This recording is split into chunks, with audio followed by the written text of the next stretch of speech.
Hit record on the old computer. There we go. Glad to be with you, my friends. So we're going to look at Genesis, get back into our slow, consistent trod through this important book. 3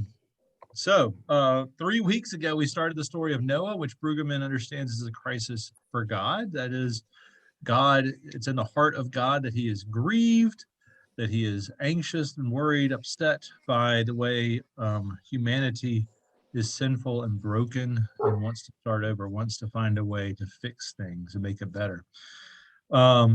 Creation will not listen or obey, and God's horribly hurt, conflicted about what comes next, but makes the choice to flood the earth and start over. So that's a really short version of what we talked about. We spent a whole hour on it 4 weeks ago.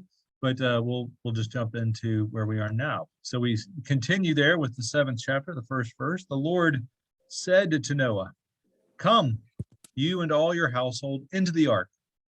For you I have seen his righteousness before me in this generation.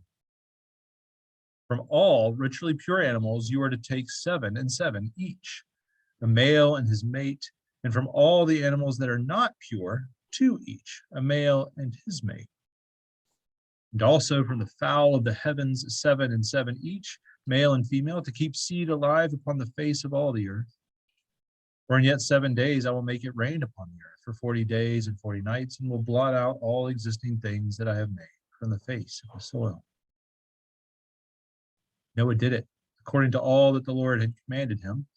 Noah was 600 years old when the deluge occurred, water upon the earth. And Noah came, his sons and his wife and his sons' wives with him, into the ark before the waters of the deluge. From the pure animals and from the animals that are not pure, and from the fowl and all that crawls in the soil, 2 and 2 each came to the ark. It came to Noah into the ark, male and female, as God had commanded Noah. And after the 7 days, it was that the waters of the deluge were upon the earth. In the 600th year of Noah's life, in the second new moon, on the 17th day after the new moon, on that day, then burst all the well springs of the great ocean, and the sluices of the heavens opened up. The torrent was upon the earth for 40 days and 40 nights. On that very day came Noah and Shem, Ham, and Japheth, Noah's sons, and Noah's wife and his 3 sons' wives with them into the ark. They and all wildlife after their kind, all herd animals after their kind, all crawling things that crawl upon the earth after their kind, all fowl after their kind, all chirping things, all winged things. They came to Noah into the ark, 2 and 2 each, from all flesh, in which there is the rush of life. And those that came, male and female, from all flesh that came, as God had commanded him. And the Lord closed the door upon him.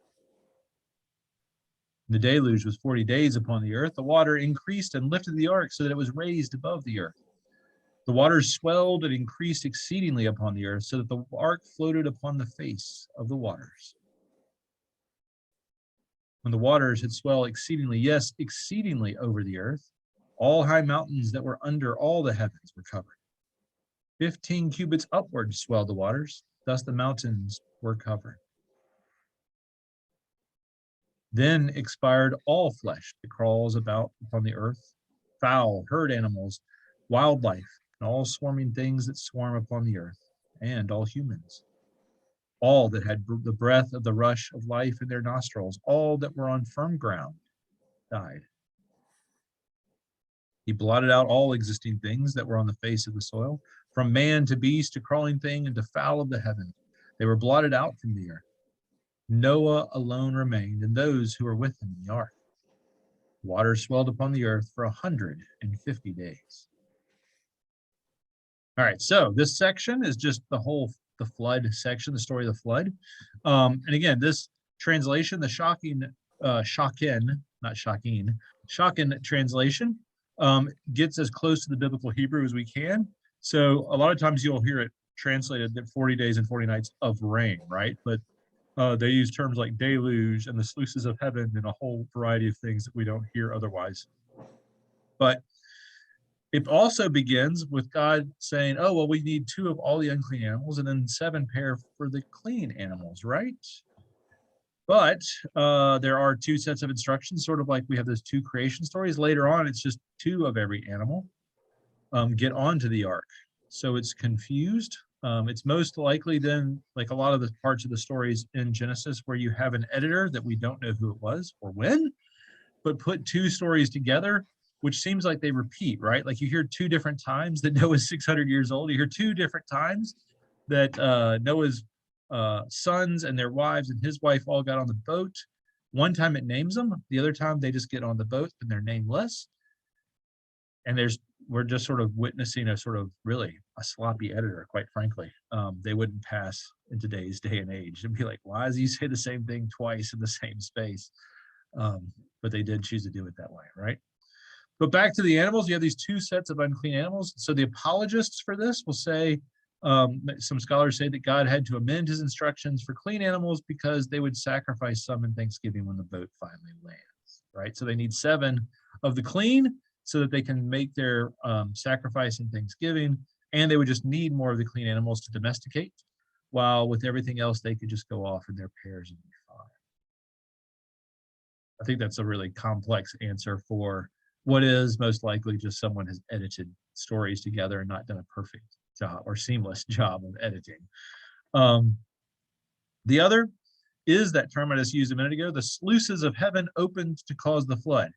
It is not 40 days and 40 nights of rain. My favorite is someone literally calculated this. You can Google it, but calculated like how much water had to come from the heavens to cover the entire earth and cover the mountains. And it was some insane, exponentially huge amount of water that would have to come from the heavens in the form of rain for 40 days and 40 nights to have that much water. But what it misses is that understanding from the beginning of Genesis that we talked about before, right? This is that image we started with, which that in those days of creating the heavens and earth, we are just a bubble in the midst of the heavens, which is water above, and then the deep, which is that water beneath. And so when they talk about opening the sluices of heaven, it was the idea that outer space, or what we call outer space, was really just water up there. And so God let that water come in. He sort of popped the bubble, or at least opened it enough to let all that water come in and just immediately torrentially flood the world, right? And as we talked about as well, right? This is that image of God that we see over and over again. God brings order out of chaos, and water is always, at least in the Hebrew Bible, that symbol for chaos. It's unknown. It's especially for a desert people like the Israelites were, that they don't really know water, and especially not big seas or oceans that are terrifying things. So the idea then that the heavens are that, but God brings order to them, is a comforting image. But to get back to this story, then the idea is very clear that when there's a flood, it's God is popping that bubble, right? And allowing those waters of chaos and destruction to come in and to wipe clean everything that he made. This is a sort of second creation in the Noah story. And so we shouldn't be surprised, though, that the first creation story is being referenced on some level. I'll pause there. Questions about the flood part?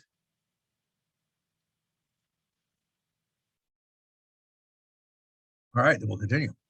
So Brueggemann, who I love, sees Noah's presence as a moment of hope, though, right? So you have all of this that God has condemned the world. He is angry with the world.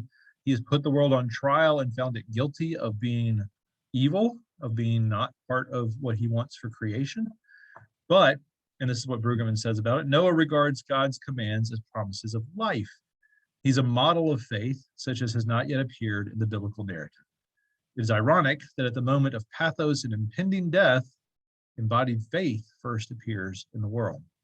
So Brueggemann sort of points out that Noah is really the first person who obeys God and follows God's commandments, right? They call him, they'll say Noah God recognized Noah as righteous.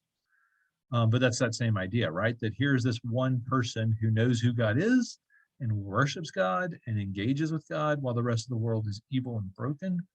But it is this sort of moment of hope, right? That in the midst of chaos being unleashed on the earth, of death and destruction, that's when we see embodied faith, a person who is being faithful, who can help bring life in the midst of even the darkest situations. That's why I love Brueggemann. He's really good at finding those kinds of ways of telling that story. So we know this part of the story certainly well. Anything else you hear or see or have questions about in this story? We'll go on to the next chapter, which gets into the landing of the ark and those kinds of things. But just wanted to see if there's anything about the flood itself. The only thing. Go ahead, Stefan. No, go. It's all right. I'm still curious about the clean versus the unclean animals, and even though it sort of got muddled together by an editor, I wonder what the original distinction was. The purpose for that original distinction. Yeah, it's a good question. I mean, I think some of it is anachronistic, because certainly we don't have any definition of clean or unclean animals until Exodus and Deuteronomy, right? Where you get all the sort of definitions of you won't eat shellfish and you won't eat pork and you won't eat them, right? So I think what we can say is, at least in part, some of that is, I mean, anachronistic in the most purest sense of the term, right? Like, how would Noah know what is a clean or an unclean animal? We don't get that until Moses. I mean, I think they would know looking back and reading back into it, but not the other way. So I think that's one of those cases that happens a lot of times. When somebody retells the story, they add something, but it's not really part of the story. Okay, yeah, I can buy that. That I imagine, the way a lot of scholars think it happened was that the Deterministic Source, as they call it, was really somebody who came in at the time of King Hezekiah, when they, quote, found the book of Deuteronomy, and was writing a whole bunch of rules and putting them back in the text to make sure that everyone knew what the rules of Jerusalem and Israel were. And it may be someone, not necessarily an editor, but someone went back and just added a line, right? Saying, don't forget, the clean and unclean animals need to be on the ark in these ways, or something like that. So it may not have been much an editor's glossing, as they would call it, right? Someone that adds a line here or there. Okay. Stefan, what'd you have? I never thought about it until today, Bill.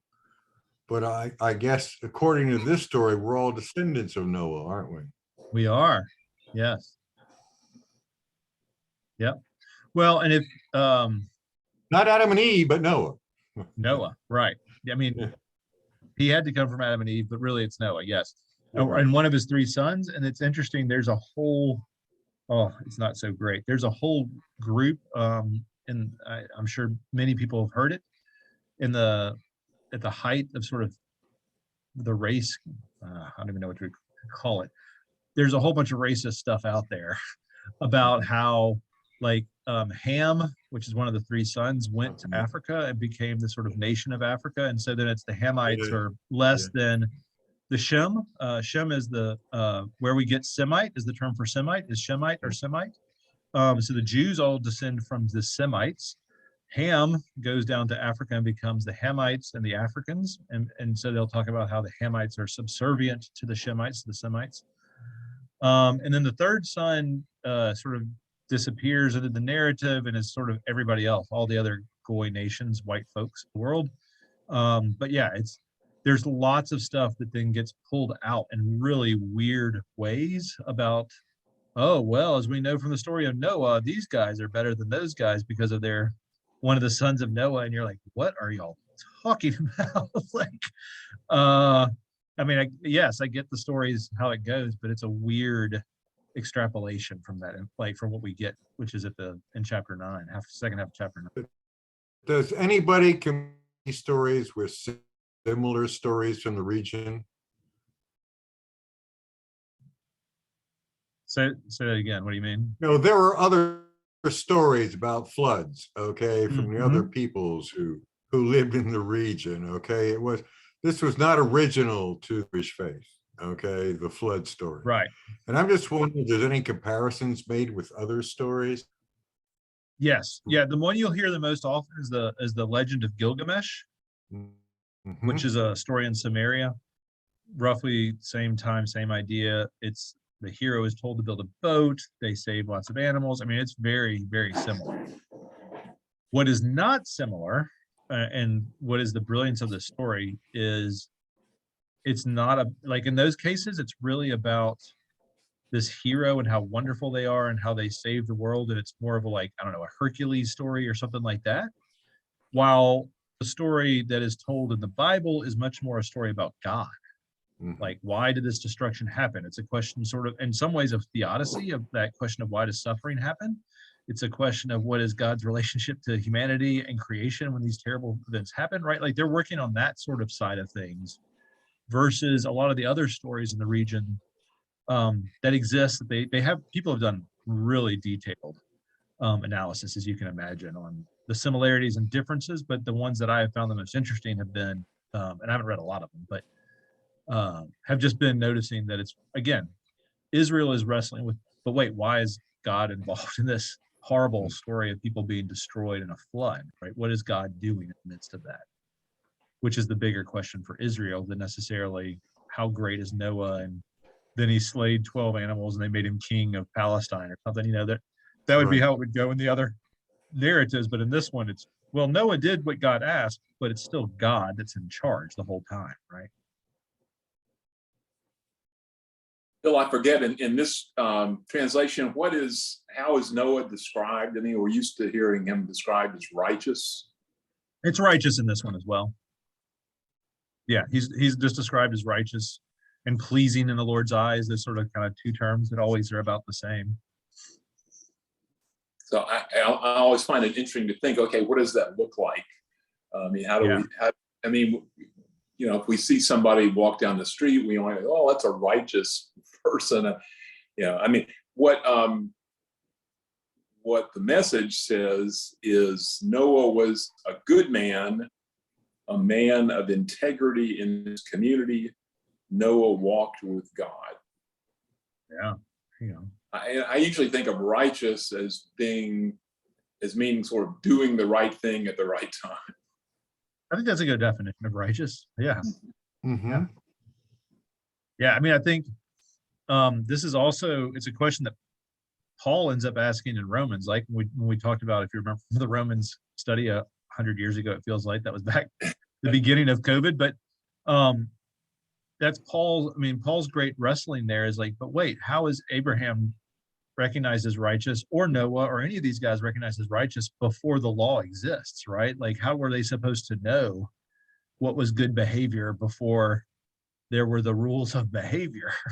That Paul basically unwraps by saying, because God knows people, right? He knows the heart of people, is how Paul unwraps it a little bit. But it is a sort of fascinating question of how you have to, in Noah's case and in Abraham's case, even define it as righteous, as like you did, Lynn, right? Of saying, well, it's because they did the right thing at the right time, is the closest idea I think we have for righteous in those contexts, because it's not, they followed the 613 laws of Moses, because Moses is still a couple thousand years away, give or take. But yeah.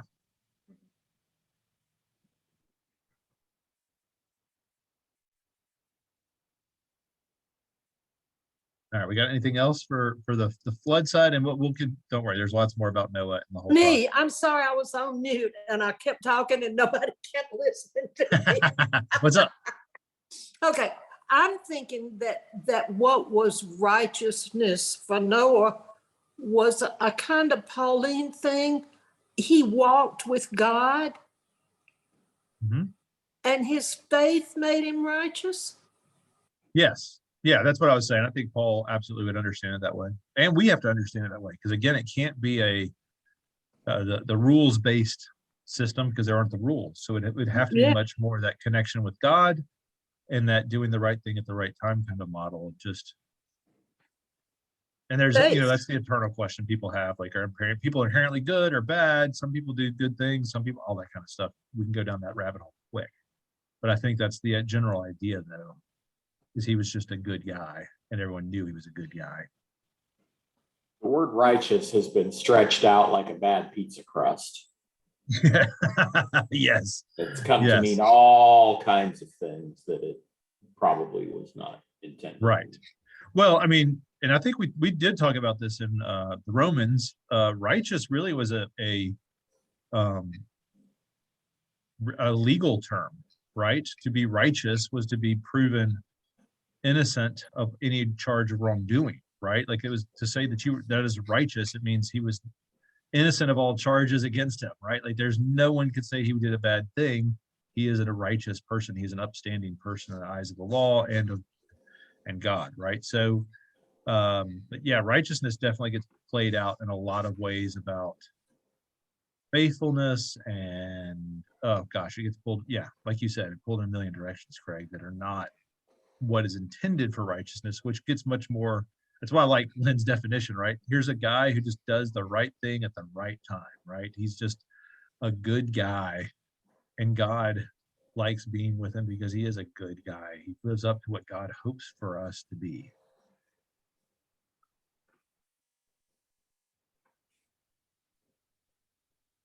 All right, so continuing with chapter 8 here. But God paid mind to Noah and all living things, all the animals that were with him in the ark, and God brought a rushing wind across the earth, so that the wet waters abated. The well springs of ocean and the sluices of the heavens were dammed up, and the torrent from the heavens was held back. So we have that return to that order, right? The waters returned from upon the earth, continually advancing and returning, and the waters diminished at the end of 150 days. And the ark came to rest in the 7th new moon of the 17th day after the new moon upon the mountains of Ararat. Now the waters continued to advance and diminish until the 10th new moon. And on the 10th, on the first day of the new moon, the tops of the mountains could be seen. At the end of 40 days it was, Noah opened the window of the ark that he had made and sent out a raven. It went off, going off and returning until the waters were dried up from the earth. Then he sent out a dove from him to see whether the waters had subsided from the face of the soil. But the dove found no resting place for the sole of her foot. So she returned to him into the ark, for there was water upon the face of all the earth. He sent forth his hand and took her and brought her to him into the ark. Then he waited yet another 7 days and sent out the dove yet again from the ark. The dove came back to him at eventime, and here, a freshly plucked olive leaf in her beak. So Noah knew that the waters had subsided from upon the earth. Then he waited yet another 7 days and sent out the dove, but she returned to him again no more. And so it was in the 601st year, in the beginning month of the first day of the new moon, that the waters left firm ground upon the earth. Noah removed the covering of the ark and saw, here, the face of the soil was firm. Now, on the second new moon, on the 27th day after the new moon, the earth was completely dry. God spoke to Noah, saying, go out of the ark, you and your wife, your sons and your sons' wives with you, and all living things that are with you, all flesh, fowl, animals, and all crawling things that crawl upon the earth, have them go out with you, that they may swarm on earth, that they may bear fruit and become many upon the earth. So Noah went out, his sons, his wife, and his sons' wives with him. All living things, all crawling things, and all fowl, and all that crawl upon the earth, according to their clans that went out of the ark. Noah built a slaughter site, an altar, to the Lord, and he took from all pure animals and from all pure fowl and offered up offerings upon the slaughter site, the altar. Now the Lord smelled the soothing savor, and the Lord said in his heart, I will never curse the soil again on humankind's account, since what the human heart forms is evil from its youth. I will never again strike down all living things as I have done. Never again all the days of the earth shall sowing and harvest, cold and heat, summer and winter, day and night ever cease. All right, so the conclusion is pretty basic. I mean, we just had 22 verses, but it's pretty basic. Noah keeps sending out birds to find land. They finally find it. The ark lands. Noah gives thanks, giving the offerings on this newly formed altar, right? the punishment and or judgment on humanity is done and new life can now flourish, right? Like we started the story with God saying this is sinful and broken and I've got to start over. Now on the other side of the flood, God sends everything out and says, go out, multiply, everything is good. It is very much, we should hear echoes of the creation story, right? It's pretty much exactly what God says at the conclusion of creation in the first chapter of Genesis, where he just goes, go forth and multiply. Same kind of thing. Everybody just go out, the land is yours, all shall be well. Brueggemann sees the last 3 verses here as part of an ending, and that continues into chapter 9, but these 3 last verses are sort of part of the ending of the story, in which God speaks in his heart. That's the term, right? And that's where the struggle began. If you remember in verse 6:6, the Lord was sorry that he had made humankind on earth, and it pained his heart. Now at the end, it's God said in his heart, I'll never do that again, right? Like he saw all that he'd done and said, oh, I don't know if I should have done that. And it's all the sort of internal in God's heart conversation that happens with humanity and God.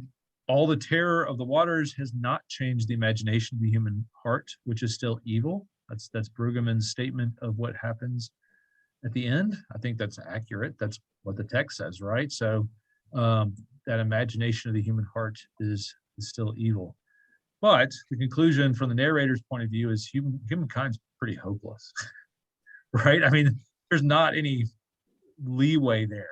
The narrator is very clear that God comes out and says, humankind's still awful, but I'm not going to destroy all of creation because of humankind's sinfulness, right? The birds and dogs don't have to pay for what the humans are doing, which is interesting. And here's the thing, we don't want this to be true in the world. We want to say, oh, we're good people deep down, but the ancients who wrote the Bible had no problem saying that humanity is fundamentally broken and sinful by their very nature, right? While that might be something the modern world wants to talk about, is that humanity can be inherently good, it is super clear that the Bible does not have that view of humanity. That left to our own devices, we will make a mess of things. We are broken. We are sinful, right? Which that's a whole class by itself, right? But that's certainly what the well, what God does promise is that creation will not pay for human sinfulness, right? That's the promise that God makes, which this is a great kind of idea. So there does seem to be a new development, though. We see the right worship of God. This is the first time we see anyone really worshiping God. They brought the first fruits, Cain and Abel did, which led to, the killing of Abel. But the right worship that God is pleased with is where Noah makes an altar / slaughter spot to kill the animals and roast them and send up the pleasing smell to God, right? So it pleases God, which stands in contrast to that evil of humanity, which grieves the heart of God. Again, before, God's super angry, he's super upset, he's grieved with what's going on with humanity. On the other side, he is remorseful, I think is a fair thing to say of God without it being literally in the text. And he is pleased, right? There's a certain, God is pleased with the worship and the offering that Noah makes. So we should hear those. They're very different. God's in a different position, right, in each of those spots. Oh, all right. So chapter 8, other things for chapter 8 for all of that. And I skipped over all of the trying to figure out dates and times. People have done that. It's like after the 3rd month of the 5th new moon and all that stuff. I mean, it's clearly the Jewish calendar, lunar calendar, but I don't know that it's anything other than trying to say the equivalent of May 15th or June 3rd or something like that. I don't know that there's a lot of depth or purpose to it. I am curious about it. I'm curious about the specificity of time references, because I mean, we have no idea what they were calling a year. Yeah. And clearly, well, I suppose I can't be 100% sure, but it's clear to me that Noah did not live to be 600 of our years old. Yes. But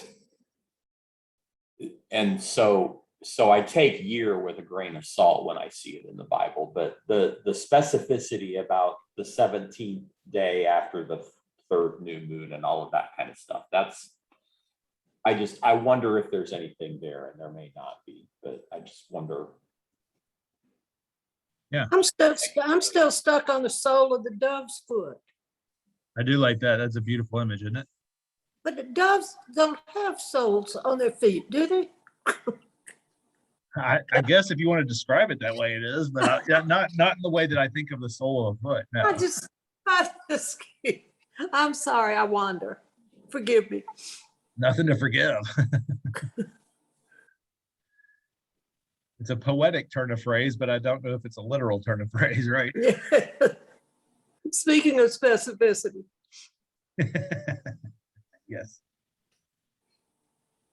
Is there a certain point in the Bible where we move from seeing animals being slaughtered to sacrifice to God to all life being respected?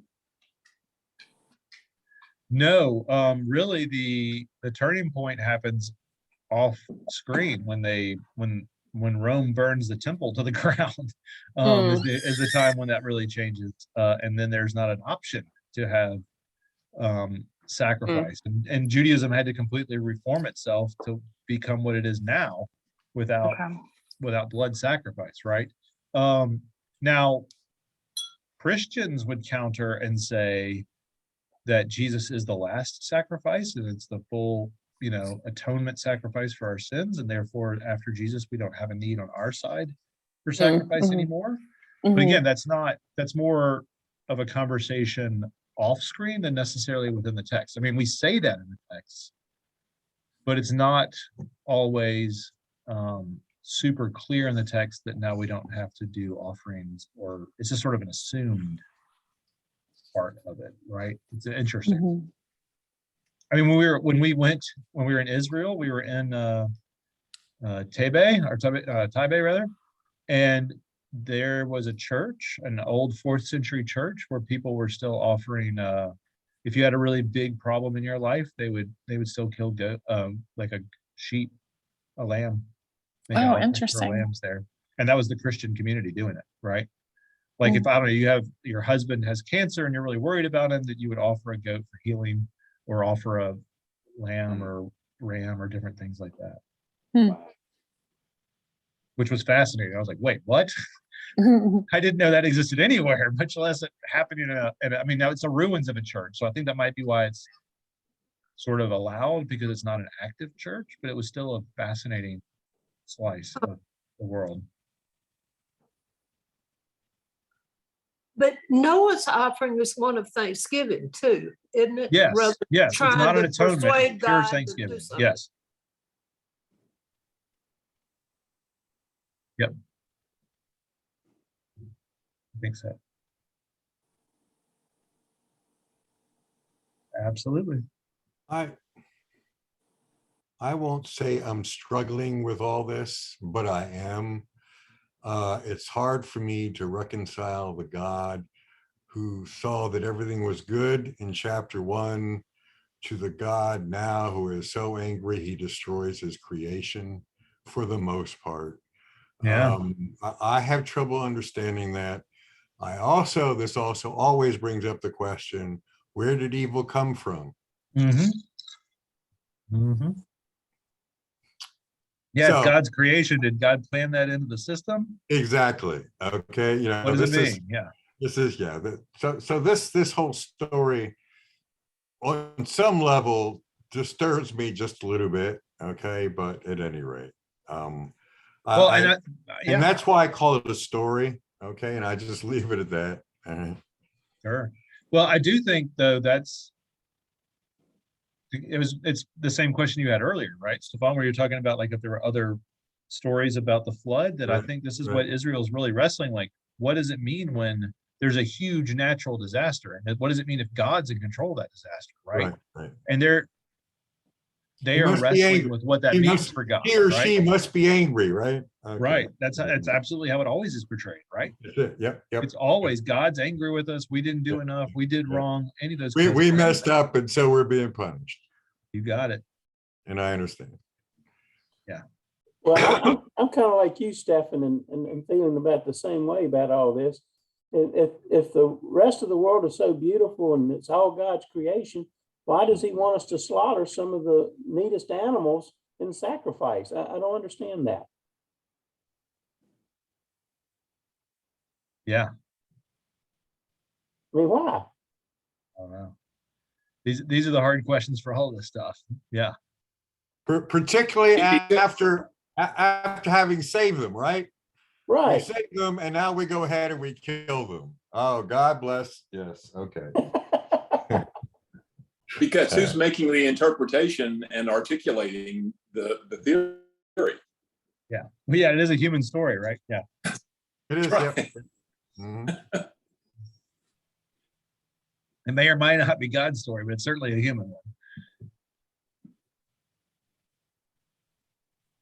I do think that when you hear sort of, especially how Brueggemann looks at chapter 9, it'll nuance it. I don't think it fixes it, but it does help a little bit more with the understanding of all this. Yeah, we do have a covenant coming, don't we? Okay, let's go. Yeah. Yeah. All right, And a so rainbow. Yeah. chapter 9, we hit here. So now God blessed Noah and his sons and said to them, bear fruit and be many and fill the earth. Fear of you, dread of you shall be upon all the wildlife of the earth and upon all the fowl of the heavens, all that crawls on the soil and all the fish of the sea. Into your hand they are given. All things crawling about that live, for you shall they be for eating, as with the green plants. I now give you all. However, flesh with its life, its blood, you are not to eat. However, too, for your blood of your own lives, I will demand satisfaction. From all wild animals, I will demand it, and from humankind, from every man regarding his brother, demand satisfaction for human life. Whoever now sheds human blood, for that human shall his blood be shed. For in God's image he made humankind. As for you, bear fruit and be many, swarm on the earth and become many on it.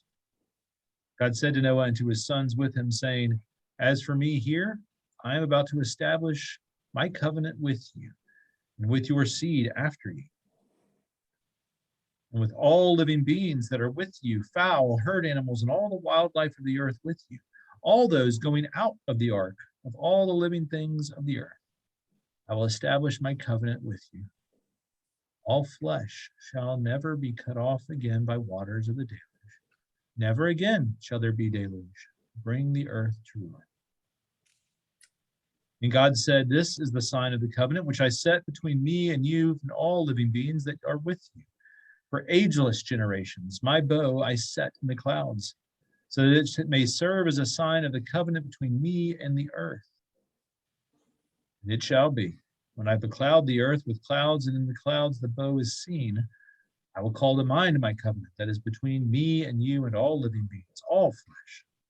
Never again shall the waters become a deluge to bring all flesh to ruin.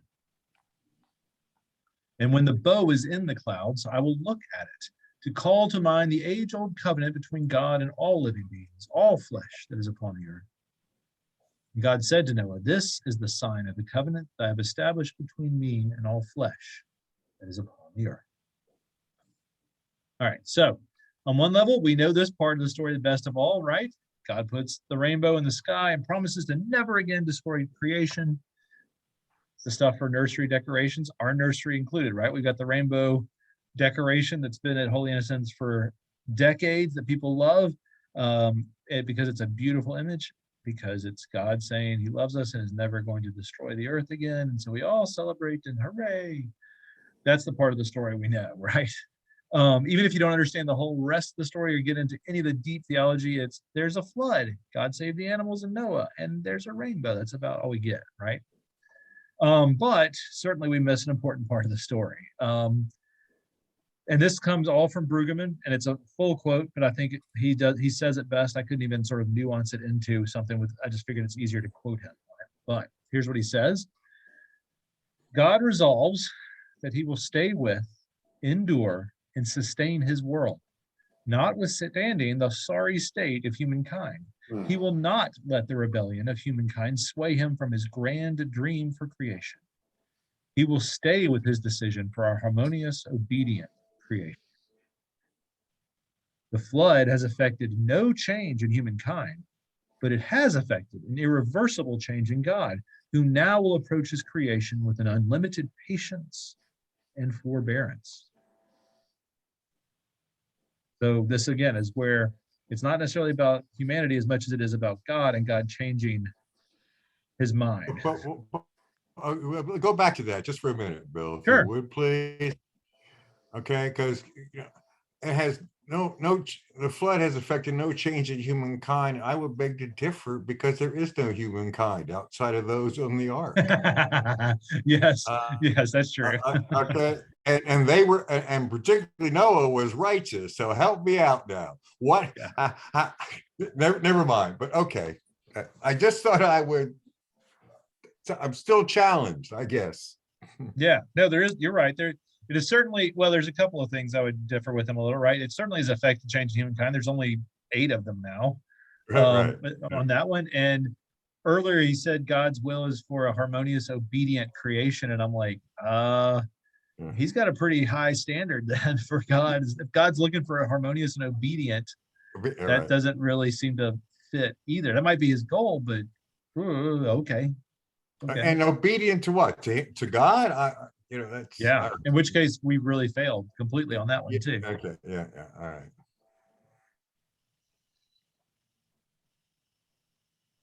All right. So that's the first half of Brueggemann's understanding of the rainbow. God's deeply connected to creation, and by promising not to destroy it, regardless of humanity's sinfulness, has forced God's self into a process of care, right? God has to care about creation in a different way. Any other thoughts about that? Brueggemann continues and explains it a little more deeply, which is the helpful side, I feel like. But thoughts on that first half, or do we want to just look at the second and then talk? Okay, we'll keep going. So the second half, God has been committed to his creation from the beginning. Now the commitment is intensified. For the first time, it is marked by grief, the hurt of betrayal. It is now clear that such a commitment on God's part is costly. That is costly to God, right? Mhm. The God-world relationship is not simply that of a strong God and needy world. Now it is a tortured relation. It's supposed to be a relationship between a grieved God and a resistant world. And of the two, the real changes are in God. And this is a key insight of the gospel against every notion that God stands outside of the hurt as a judge. Cool. Right? That God's always involved. This is what we do for lessons and carols, right? We always start with the creation story. Often Noah gets listed. This is why Noah is part of the redemption story that we hear for lessons and carols. Or if you come to Easter Vigil, we chart the same things, and Noah is always listed. People always sort of go, why? It's like, well, because that's when God said, all right, I'm going to get involved. I'm going to get neck deep with all y'all, and I'm going to try and make a difference, and not as an outsider, but one who is caring and grieved for a resistant world. I'm going to keep trying. I'm going to send more prophets. I'm going to send a lawbearer. I'm going to send my son. I'm going to send everybody I can to try and help turn this thing around, right? So it's, instead of it being an absentee God or a remote God, this is a God who's going to be involved. And so in that regard, the rainbow is not about a simplistic promise not to destroy the world. It's really also a promise that God's going to be involved with us from now on, right? In that regard, that's a very different image than you hear of what the rainbow means. I want to go back to the previous Brueggemann thing that it has effected no change. Yeah. And I can't help thinking that Brueggemann's choice of that word twice means something which I can't quite get my mind around, but he didn't say affected, he said effected. Effected. Well, it's the idea that it impacts. But yeah. But it means to bring about too, not just to impact, but to effect means to make it happen. Right. And so humankind isn't changed. I mean, its numbers are lowered for sure, but right. It's even though Noah was righteous, he wasn't perfect. Yep. Well, I'm his sorry, sons make a mess of the things old quick English too. major has got to wander around in the words. No, I mean, it's an interesting, like you said, it's an interesting use of the term because it does mean to make something a bigger part of the change. Yeah. Uh-huh. Yeah. But I mean, he is saying it's affected no change in humankind, which I think is fair. That while Stefan's right about it destroying, like they're gone, there's a whole bunch of them that are dead and are no more. To your point, Betty, it has not changed the heart of humanity to be good or to make everything perfect from now on. Yeah. So is there no chance for us, Bill? Oh, I think there's chance for us. I think that's the other side of it. It's not, and again, we have to sort of get out of that mindset that it's all about us. In this case, it's really all about God. And now God has learned we're a hot mess, but the only way to fix it is going to be getting involved, not just killing us and wiping us out every time there's a problem. Right? I mean, sort of a God before, an antediluvian God, right? A God before the flood would have seen World War II and said, okay, if they're all just going to kill each other, I'm going to kill all of them and start over because this is not helpful, right? A God after the flood says, well, they're all evil. They're going to kill each other, whether it's World War II, World War I, or countless other conflicts, but I can be involved and be an agent for caring for people in the midst of this horrible situation where people choose evil, but others can choose to be good and make things better as they come out of those conflicts. At least that's how I understand the definition of it. The discussion reminds me of Verna Dozier's book, The Dream of God, right? In which she describes the dream of God as a friendly world, a friendly folk under a friendly sky. And this is the world that God wants. Here we see God realize this is not the world that he has. And so, what ensues is what can God do to try to bring to make his dream a reality? Yeah, exactly. Bill, and she says that so beautifully in that book too. Yes, I agree. Bill. Yeah. The Bible that I use has Moses as the author of Genesis. Is that right? Correct? That's the traditional understanding that you will hear, was that Moses wrote books 1 through 5. Yes. Okay. I mean, ultimately we don't know pro, con, or indifferent who wrote any of the books, but that's the tradition says, sort of like people will say Matthew wrote the Gospel of Matthew, when you're like, we don't really know, no one signed it, but if we want to attribute it to one person or another, okay, sure. Okay, thanks. Yeah.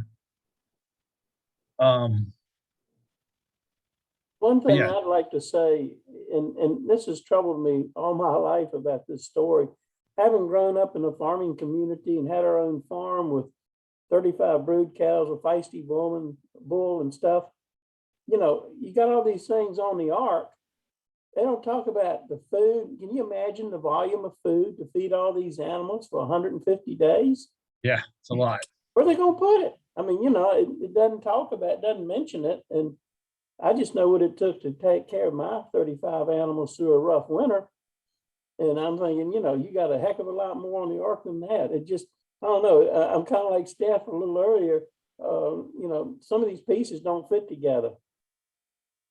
Yeah. Yeah. That's why I like that Peter Spear book. He shows all the nitty gritty of having those critters on the ark. Yep. Lynn, you had a question, or you were raising your hand? That was accidental. Sorry. Okay. I thought it might be, but just in case. So the other thing that I just want to sort of close within this, because this is really the conclusion of that. The next section gets into a different, like this is the ending of this story. And then we go into the really what happens post flood, what happens to the sons of Noah and the world, right? But Paul says in I forgot which one it is. I just looked it up and I can't remember. Anyway, but Paul says in one of his letters, the peace of God, which surpasses all understanding, will guard your hearts and your minds in Christ Jesus, right? We hear that all the time. We say it in church a bunch. He's talking about the shalom, the wholeness of God that's a gift in our lives through faith, right? That, may God's peace, may that knowledge that all will be well, guard your hearts. And more than just an absence of conflict, it's really a wholeness, knowing that God is caring for you, loving you, and supporting you all of your days, right? I mean, that's a deeper knowledge for Paul. But I always tend to think of it sometimes for this, but because it also echoes this choice that God chooses to love us, even though we're evil, cantankerous children. And that surpasses understanding too, right? The peace of God, the fact that he's chosen to love us instead of wipe us off the map, also surpasses all human understanding when you think about the crazy stuff that we tend to do and the problems we create and the ways we treat each other. God's choice to choose peace or not violence also surpasses understanding. Paul meant it one way. He very much meant it in that sort of blessing and connection. But for me, it's also this sort of idea then of absence of conflict. But again, the rainbow is a reminder then that God is going to keep working in creation to bring us home. And with that dedication and willingness to be heard surpasses all understanding. Our next class will be next Thursday. Same bat time, same bat channel. Anything else? We got about 5-10 minutes to chat about anything else. There's a lot. And this is to go back to some of the sort of fundamental underlying questions. Again, there were lots of flood stories. There seems to have been some apocalyptic flood in the ancient East that all these people have stories of. I believe and I understand the story with Noah to be fundamentally more about what is God doing in those really difficult situations. Does God plan it and orchestrate that evil? Or not evil, orchestrate those situations? Or is it different? And this almost seems to say on some level, God did orchestrate that flood, but he's going to stop doing that in the future and not do the fires, the trouble in the future. That's other things, but not God. I don't know if that's fully what he's saying, but it seems to be at least partially that. Because God's chosen to be in relationship and to care instead of judge and destroy.